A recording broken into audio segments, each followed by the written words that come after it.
Okay,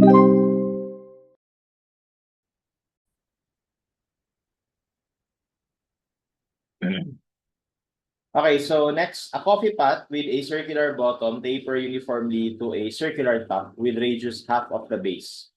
A mark halfway up the side says 2 cups. Where should the 3 cups mark go? What is the capacity of the coffee pot? So, ang coffee pot, circular yung top, tapos tapers down to a circular bottom. Okay, so ibig sabihin, ano siya? Frustum of a cone. Sabi din, na yung radius sa ibabaw or sa ilalim, tawagin na lang natin ito na R2. Okay? Yung radius daw sa ibabaw ay half. No? So, ito R1 is kalahati ng R2. Ayan. No? So, ibig sabihin yung R2 is 2 times R1. Okay? And then, meron itong certain height. Okay? So, sabi din sa problem na halfway daw, halfway, ibig sabihin kalahati. H over 2, no? Ang sabi daw dito, 2 cups ito. So, ibig sabihin yung volume niya, 2 cups. No, yung volume. Okay? So, ang tanong, where should the 3 cups mark go? And then, what is the capacity of the coffee pot? Okay? So, well, as you can see, pwede natin dito gamitin yung formula ng frustum of a cone. However, kung yun yung gagawin natin na solution, medyo mahaba itong problem na ito, no, kung yun yung gagawin natin. So, dito, we will take advantage of similar figures, no? What I would do is I would extend these lines up to the top until they intersect so that I can create a cone, no? Para makabuo tayo ng cone. And then, tawagin natin itong height ng cone na to, no, na capital H. Okay? And then, let's try to solve for that capital H. Ano yan? Okay? So, to do that, hindi ba itong cone na to ay similar lang sa cone na to? Okay? At dahil similar sila, bali lumalabas na we can use yung mga dimensions nila, no? Bali ito, yung radius ng cone sa ibabaw, tapos ito naman yung magiging radius ng cone sa ilalim. So kapag ginawa natin yun,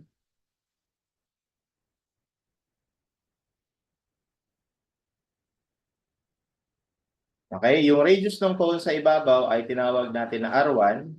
Yung height ng cone sa ibabaw ay bali ito, H minus H. So that will be H minus H equals, yung radius naman ng cone na malaki, ito, ay ito, 2R1. Over, yung height naman ng malaki ay H. So as you can see, magka-cancel lang dito yung R1, tapos makaka-produce tayo dito na relationship between yung capital H at yung small letter h. So pag kin-cross multiply, we will have H here equals 2H minus 2 small h. Kapag ka-transpose, magiging negative H is equal to negative 2H. Or basically, yung H pala natin is just 2H. Okay? So 2H lang pala ito. So burahin ko na rin to. Ibig sabihin, ano lang to, H. Ayan. Okay? So, gamitin natin yung concept na yan, ha? Now, let me call, yun lang. So, let natin na yung volume, let V be the volume of the large cone. Bali, what I mean is ito. Volume yan. Tawagin natin na V.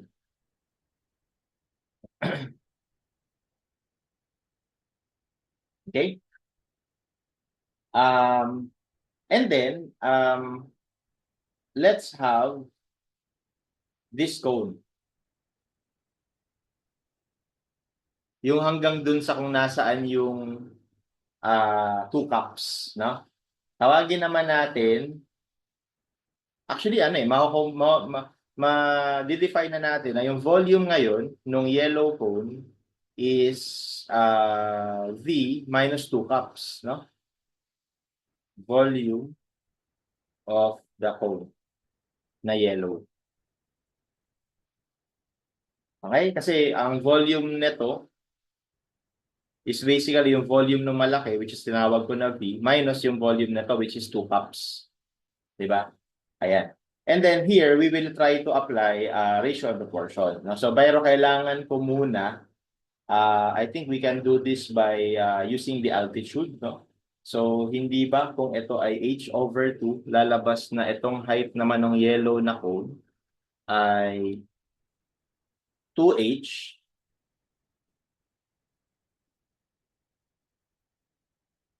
Okay, so 2h,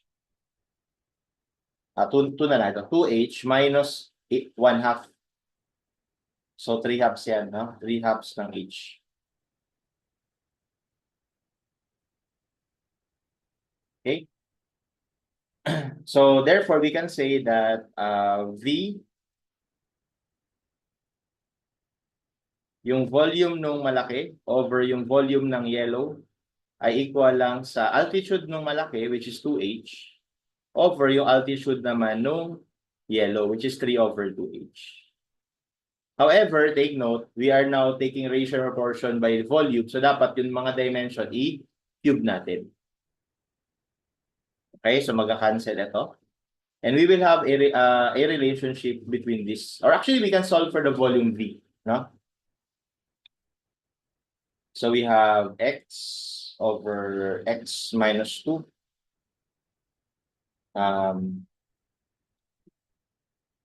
2 over 3 halves cubed. Okay, and the value of x is 128 over 37.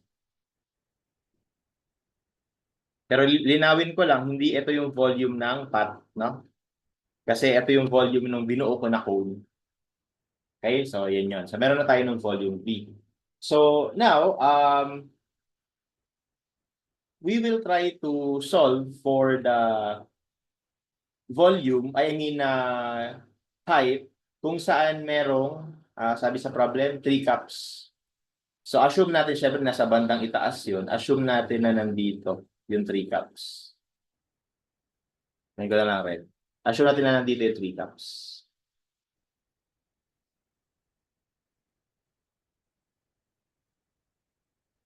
Okay?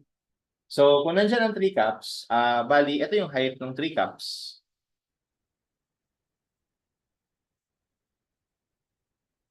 Okay, tawagin ko na H3, no? Height ng 3 cups.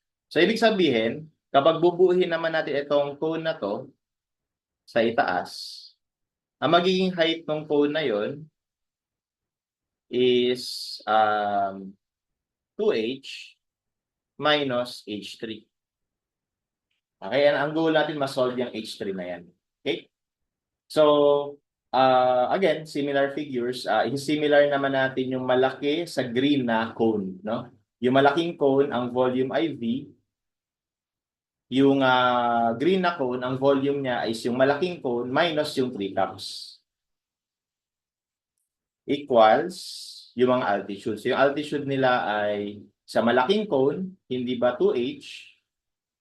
Tapos dun sa maliit na cone ay 2H minus H3, yung green na cone. Ito, 2H minus H3. And then, kailangan itong i-cube. Okay? Of course, merong konting ano dito, no? Merong konting problema kapag ito yung ginawa natin.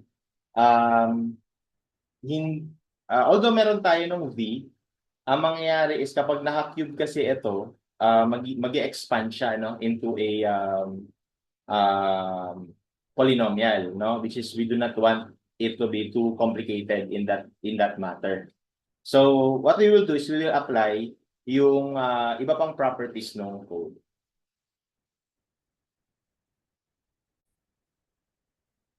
Okay, such as the formula of the volume itself, no? So di ba ang formula ng volume ng cone ay 1/3 pi r squared times height, di ba ganyan? So ibig sabihin, instead na ganito ang gagawin, equate na lang natin ito sa kanya-kanya nilang volume. So, V minus 3 So, ano ba volume ng cone? Eh, di ba, ano? Para sa malaki, that's 1/3 pi. Yung radius sa ilalim ay 2r1. And then yung height, 2h. Okay, over, no, over, um, 1/3 pi. Ang radius nito, okay, so let's define later. Pero ilagay ko lang dito yung drawing. Tama ba yung green? Yung pula pala. Yung tama, yung green na cone, no? Yung green na cone. So, tawagin natin yung radius nito na R3. Okay?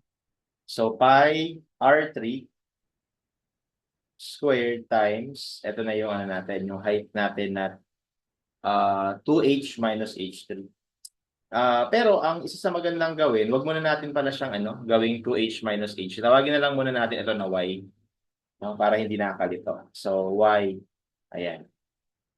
Okay? And then, since we have the value for v, so cancelin muna natin mga cancel. Mag-cancel ito. Okay? And then, that's it. No? Tapos yung v natin may value naman. So, computin na natin itong kabilang So, we have yung answer over answer minus 3. So, that gives us 7 point something, no? Okay, so 7.529 equals, dito we will have 4r1 squared, tas times 2 pa pala, so ano na to? 8h over r3 squared times y. Okay? So ngayon, to produce another relationship, no? We will use ratio and proportion again nung malaking cone, yung malaking cone, no? Ilagay na natin dito. So ito yung malaking cone. Okay? With their radii.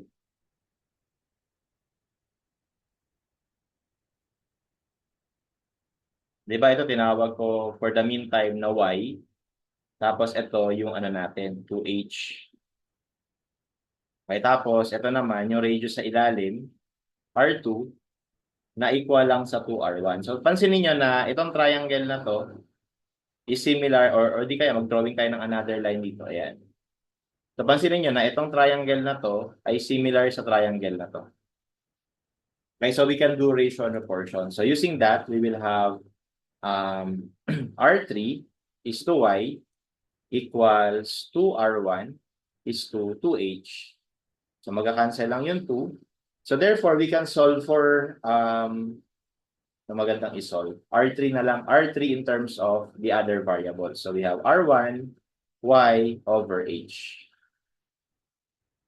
Tama ba? Ayan. So, kinross multiply ko lang yung y. So, ibig sabihin, pwede ko itong palitan, no? So, 7.529 is equal to 8 R1 squared H over R1Y over H squared times Y.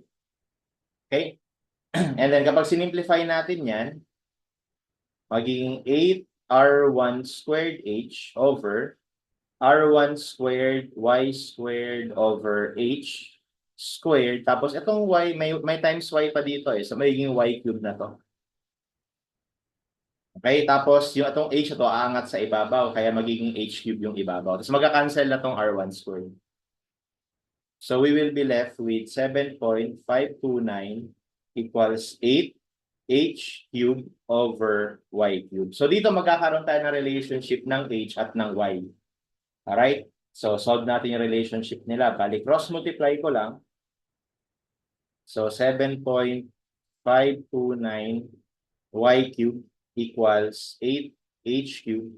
Tapos, divide ko na lang ito sa ilalim. Tapos, i-cube root natin. So, magiging ano siya. Ito, 8 divided by this. Tapos, cube root.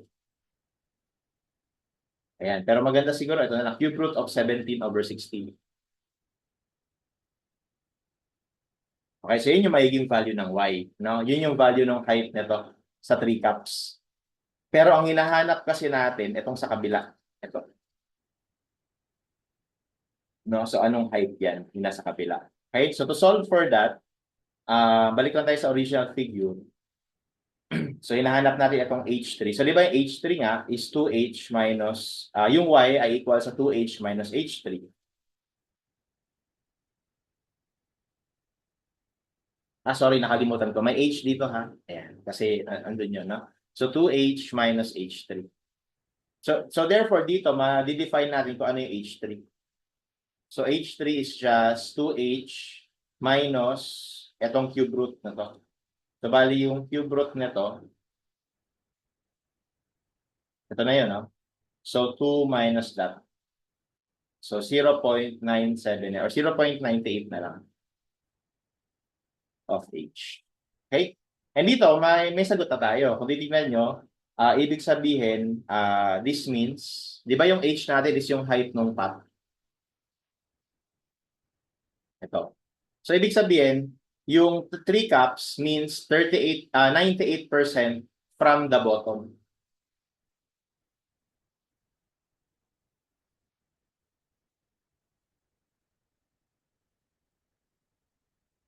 Okay? Or, that also means 2% from the top. Okay? And sa choices, meron dalawang ganun, no? Kaya kailangan talaga nating ma-solve yung volume. Now, to solve the volume naman, gagamitin pa rin natin yung similar figures. So, di ba, ito yung ano natin, original na path. Okay, tapos nalaman na natin ano yung volume na itong lahat na to. Okay, so yung volume V is 128 over 37. Okay, tapos tawagin natin na V cup yung volume ng cup. Or ng, hindi pala cup, ng pot.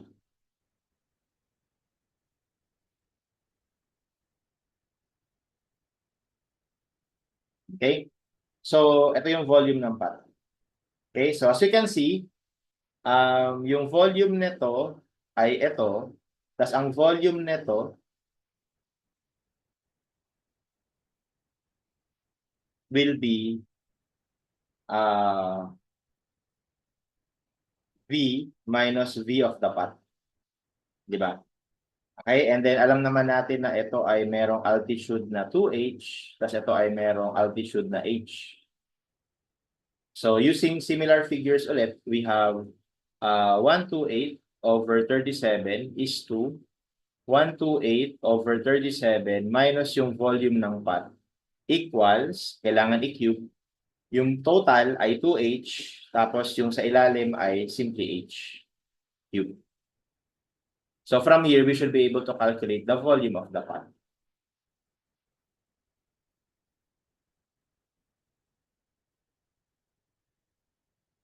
So gawin ko ng ganito. A over A para hindi mahaba.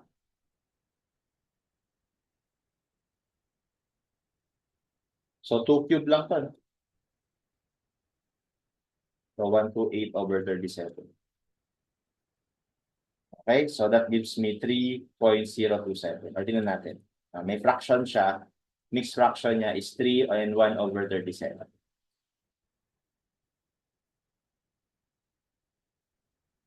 So that would be the volume of the pot. So therefore, our answer would be letter C. Okay, and that's how we solve this problem.